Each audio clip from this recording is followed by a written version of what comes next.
Okay, Stephen Gardner is explaining about the strike, the dock workers' strike that is happening as soon as midnight. I think there is a decision that can impact Americans quite significantly.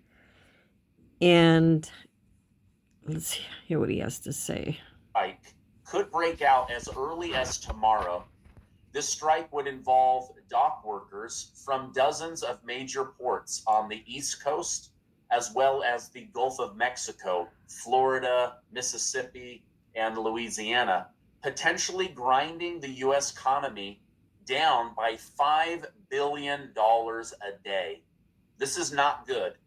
Most of our stuff is coming in through these ports. And now, just like we saw with the train strikes that made things more expensive, now we have dock workers and port workers saying, we're not working for these wages anymore. Now, if you think Biden has this situation under control, you better think again. And Kamala, she's not even paying attention.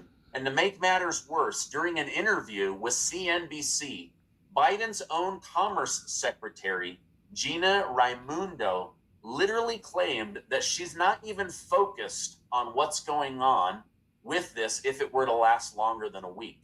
This is going to be absolutely catastrophic. I'm not trying to do clickbait on this title. Everything could change starting tomorrow. And the first area that's going to be hit is the cost of fuel, moving natural gas, gasoline, oil around the country. And neither Biden, Kamala Harris, or Gina Raimondo are doing anything. She literally said, I'm not focused on this at all.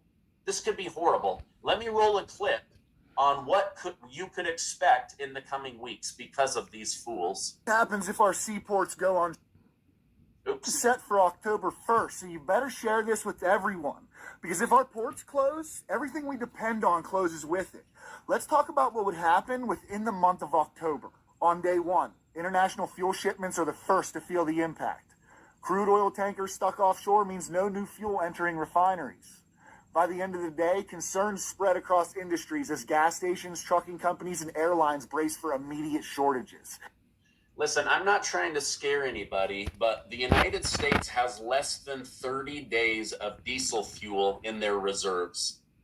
And because of Kamala Harris and specifically Joe Biden, they have dropped our strategic petroleum reserve to the lowest it's been since the World War II era. And they were selling our oil to China instead of keeping it as an emergency. Let this gentleman continue. Everything from fuel to imported goods is at risk, but fuel becomes the most critical loss. By day 3, gas stations are starting to run dry and rationing begins. Prices surge as demand skyrockets. Without fuel, trucks can't deliver goods, and the first shortages show up in grocery stores. Businesses relying on imported oil, like refineries, scramble to maintain operations with whatever reserves they have left.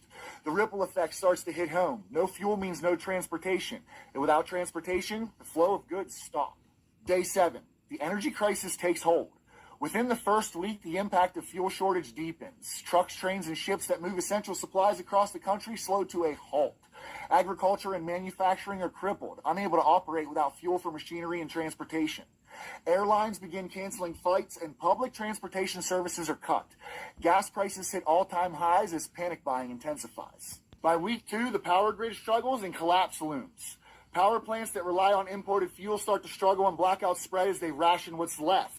People begin hoarding fuel, and chaos erupts at the pumps. The stock market plummets as industries reliant on global supply chains begin to crumble. The economy falters, and unemployment skyrockets as factories close and businesses shutter. By week 4, total breakdown of society. By the end of the month, the energy crisis and fuel shortages bring society to its knees. Cities erupt into fuel riots, and law enforcement is overwhelmed.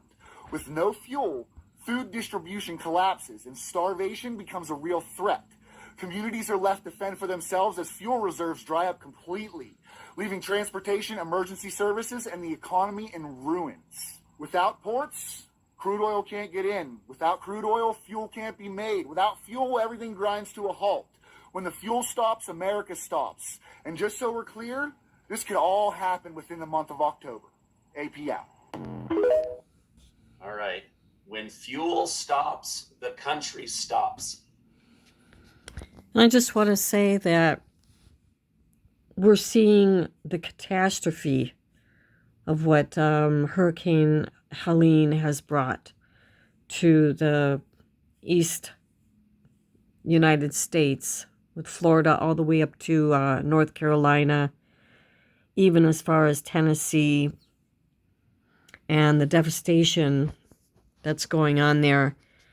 And you put that together with the dock strikes, this could be very detrimental to the survival of a lot of Americans in America right now. Will it happen? Will they go on strike? We don't know, but be ready. Get some fuel in your car. If you've got a garage, maybe store safely some gasoline for your car. Got some supplies, your medicines, whatever it is, even for your pets, extra food, whatever. But it's always good to have a little extra than be in the position that you don't have it all. Anyways, just think about it. I don't know if it's going to happen. Nobody knows if the strike is really going to happen. But even one day, just one day of a strike costs $5 billion. So just think about that.